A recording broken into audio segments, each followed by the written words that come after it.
በምዕራብ እስያ ያለው የኃይል ሚዛን በአንድ ጀንበር ነው የተናጋው። ጦርነት ተቀስቅሷል እና ይህ ደግሞ መላውን አካባቢ ወዴት እየወሰደው እንደሆነ ማንም አያውቅም። እስኪኑ ይሄ ሁሉ ነገር እንዴት ተጀመረ፣ መጨረሻውስ ምን ሊሆን ይችላል የሚለውን አብረን እንመርምር። ይሄ ጥቅስ ሁኔታው ምን ያህል ድንገተኛና አስደንጋጭ እንደነበር በደንብ ያሳያል። እስኪ አስቡት፣ በታሪክ ለመጀመሪያ ጊዜ ነው ሁሉም የባሕረ ሰላጤው የትብብር ምክር ቤት GCC የምንላቸው ሀገራት በአንድ ጊዜ በአንድ ተዋናይ በ24 ሰዓት ውስጥ ጥቃት የደረሰባቸው። ይህ ማለት ለዓመታት ሲሰጉት የነበረው ቅዠት እውን ሆነዋል ማለት ነው። እንግዲህ የዚህ ሁሉ ሰንሰለታዊ ቀውስ መነሻ የሆነው የካቲት 28 2006 ላይ የአሜሪካና የእስራኤል የጋራ ጥቃት የኢራንን የበላይ መሪ ገደለ እና ይሄ ገና የማዕበሉ መጀመሪያ ነው፣ ገና ጅማሮ ነው። እሺ፣ ክፍል 1 መሪው ወደቁ። እዚህ ላይ የኢራንን አመራር አንገት ያስደፋው የዚህ ጥቃት ዝርዝር አፈጻጸም ምን ይመስል እንደነበር እንመለከታለን። ይህ የተፈጸመው ጥቃት በወታደራዊ ቋንቋ ዲካፒቴሽን ስትራይክ ይባላል። በአማርኛ ራስን የመቁረጥ ጥቃት ልንለው እንችላለን። ዋናው ሐሳቡ ምንድን ነው? ልክ አንድን አካል ራሱን ስትቆርጡት እንደሚሆነው የጠላትን አመራር በማስወገድ ትዕዛዝ ሰጪና አስተባባሪ አስቶ እንዲፈራረስ ማድረግ ነው። ስልቱ ይሄ ነው። ይሄ ሰንጠረዥ የጥቃቱን ቁልፍ መረጃዎች በአጭሩ ያሳያል። ቀኑ የካቲት 28 2026፣ ቦታው ቴህራን ኢራን፣ ፈጻሚው የእስራኤል አየር ኃይል ሲሆን የአሜሪካ አየር ኃይል ደግሞ ድጋፍ ሰጥቷል። ኢላማው እንግዲህ የበላይ መሪው አሊ ኻሜኒ ነበሩ። ውጤቱም ስኬታማ ነበር። እዚህ ላይ የሁለቱ ሀገራት ቅንጅት በራሱ ትልቅ ትርጉም አለው። እና ይሄ ጥቃት እንዲሁ በደመነፍስ የተፈጸመ አልነበረም። ከጀርባው በጣም ከፍተኛ የሆነ የሲአይኤ የመረጃ ሥራ ነበረበት። ለወራት ክትትል ሲደረግ ቆይቶ ኢላማው ማለትም የበላይ መሪውና ሌሎች ባለሥልጣናት ከወትሮ በተለየ ከመሬት በታች ካሉ መጠለያዎች ወጥቶ ስብሰባ ላይ ባሉበት ቅጽበት ነው የተመቱት። እሺ፣ ክፍል 2 በኢራን ውስጥ የተፈጠረው ሁከት። የመሪው ሞት ዜና በአገሪቱ ውስጥ ምን አይነት ምላሽ አስከተለ? ሕዝቡስ እንዴት ተቀበለው? እስኪ ይህንን እንመልከት። ዜናው እንደወጣ መጀመሪያ ላይ ከፍተኛ ውዥንብር ነበር። የእስራኤል ሚዲያ መሞታቸውን ሲዘግብ የኢራን ባለሥልጣናት ደህና ናቸው ብለው ለማስተባበል ሞከሩ። ግን እውነታው ሊደበቅ አልቻለም። በማግስቱ ጠዋት የመንግሥት ሚዲያ በይፋ ሞታቸውን አረጋገጠ። ይህ የአጭር ጊዜ መካድና መደናገር በራሱ በሥርዓት ውስጥ ምን ያህል ድንጋጤ እንደነበር ነው የሚያሳየው። እናም የመሪው ሞት በኢራን ሕዝብ ዘንድ የፈጠረው ስሜት ፍጹም የተከፈለ ነበር። ይህ በጣም የሚገርም ነው። በአንድ በኩል እንደ ቴህራን፣ ኢስፋሃን ባሉ ከተሞች ሰዎች አደባባይ ወጥተው ሲጨፍሩና ሐውልቶችን ሲያፈርሱ ታይቷል። በሌላ በኩል ደግሞ በማሽሃድ ከተማ በሺዎች የሚቆጠሩ ደጋፊዎቻቸው በከፍተኛ ሐዘን ሲያለቅሱ ነበር። አንድ ክስተት ግን ሁለት ፍጹም ተቃራኒ ምላሾች። ይህ በራሱ ስለ ሀገሪቱ ብዙ ይናገራል።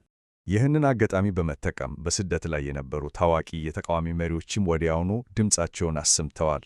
ለምሳሌ መርየም ራጃዊ ሞቱን የሃይማኖታዊ አምባገነንነት ፍጻሜ ሲሉ አወደሱት። አልጋ ወራሹ ሬዛ ፓህላዊም የእስላማዊ ሪፐብሊክ ፍጻሜ ነው ብሎ በማወጅ ሕዝቡ ሥርዓቱን ለመገርሰስ በሙሉ ወደ አደባባይ እንዲወጣ ጥሪ አቅርበዋል። እሺ፣ ክፍል 3 አካባቢው ተበር። አሁን ደግሞ የኢራን ምላሽ ምን ያህል ፈጣንና ከባድ እንደነበር እንመለከታለን። በመላው ምዕራብ እስያ ላይ የተወሰደው የበቀል እርምጃ። የኢራን ምላሽ ለመምጣት ብዙ ጊዜ አልፈጀም። በ36 ሰዓት ውስጥ ማለትም ከአንድ ቀን ተኩል ባነሰ ጊዜ ውስጥ በጎረቤት ሀገራት ላይ ከፍተኛ የሆነ የሚሳይልና የድሮን ውርጅብኝ አስነሱ። እስኪ የጥቃቱን መጠን በቁጥር ለማየት ሞክር። ለምሳሌ በተባበሩት አረብ ኤሚሬቶች ላይ ብቻ 165 ባሊስቲክ ሚሳይሎች ተተኩሶባቸዋል።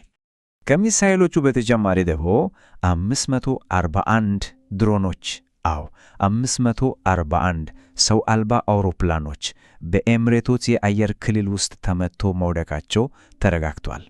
እና ጥቃቱ በኤሚሬቶች ብቻ የተወሰነ አልነበረም። ኩዌትም እንዲሁ 77 ባሊስቲክ ሚሳይሎችን በአየር ላይ እንዳመከነች አስታውቃለች። በኩዌት ላይም የድሮን ጥቃቱ ቀላል አልነበረም። 283 ድሮኖች ተመቶ ወድቋል። ስለዚህ እነዚህ ቁጥሮች በግልጽ እንደሚያሳዩት የኢራን የበቀል እርምጃ በአንድ ጊዜ በበርካታ ሀገራት ላይ ያነጣጠረ የተቀናጀ እና ግዙፍ ጥቃት ነበር። እዚህ ላይ ልብ ልንል የሚገባው ወሳኝ ነጥብ አለ። የኢራን ምላሽ ወታደራዊ ብቻ አልነበረም። ኢላማ የተደረጉትን ቦታዎች ስንመለከት የጀበላሌ የኃይል ማመንጫ፣ የራስ ታኑራይ የነዳጅ ማጣሪያ፣ የኳታር የጋዝ ማዕከል፣ እነዚህ ሁሉ የሚያሳዩት ጥቃቱ በቀጥታ በባህረ ሰላጤው ሀገራት ኢኮኖሚ እና በአጠቃላይ በዓለም ኢኮኖሚ ላይ የተሰነዘረ መሆኑን ነው። እና የዚህ ኢኮኖሚያዊ ጦርነት ተጽዕኖ ወዲያውኑ ነው የታየው። ለምሳሌ በኳታር የፈሳሽ የተፈጥሮ ጋዝ ማዕከላት ላይ በደረሰው ጥቃት ብቻ የአውሮፓ የጋዝ ዋጋ በአንድ ጀንበር በ50% ነው ያሻቀበው። ይህ የሚያሳየው በአካባቢው የሚፈጠር ትንሽ አለመረጋጋት እንኳን እንዴት በቀጥታ የዓለምን ኢኮኖሚ ሊያናውጥ እንደሚችል ነው። እሺ፣ ክፍል 4 ዓለም አቀፍ መናወጥ። ይህ እሳት ከአካባቢው አልፎ በፍጥነት በመላው ዓለም ላይ ተዛመተ። እናም ሀገራት ወገን እንዲመርጡ ተገደዱ። የሚገርመው ጥቃቱን በደገፈችው አሜሪካ ውስጥ እንኳን የሕዝብ አስተያየት ለሁለት ተከፍሎ ነበር። ሮይተርስ/ኢፕሶስ ያወጣው ጥናት እንደሚያሳየው 43% የሚሆነው ሕዝብ ድርጊቱን ሲቃወም 27% ብቻ ነው የደገፈው። ወደ 30% የሚሆነው ደግሞ አላውቅም ብሏል። ይሄ በራሱ በሀገሪቱ ውስጥ ስለተወሰደው እርምጃ ምን ያህል ጥልቅ የሆነ የሐሳብ ልዩነት እንደነበር ያመላክታል። የአሜሪካው ፕሬዝዳንት ዶናልድ ትራምፕ እርምጃውን ሲያጽድቁ የተገደሉትን መሪ በታሪክ ውስጥ ከነበሩ እጅግ በጣም ክፉ ሰዎች አንዱ ሲሉ ነው የገለጿቸው። በፍጹም ተቃራኒው ደግሞ ከሩሲያ የመጣው ምላሽ ነው።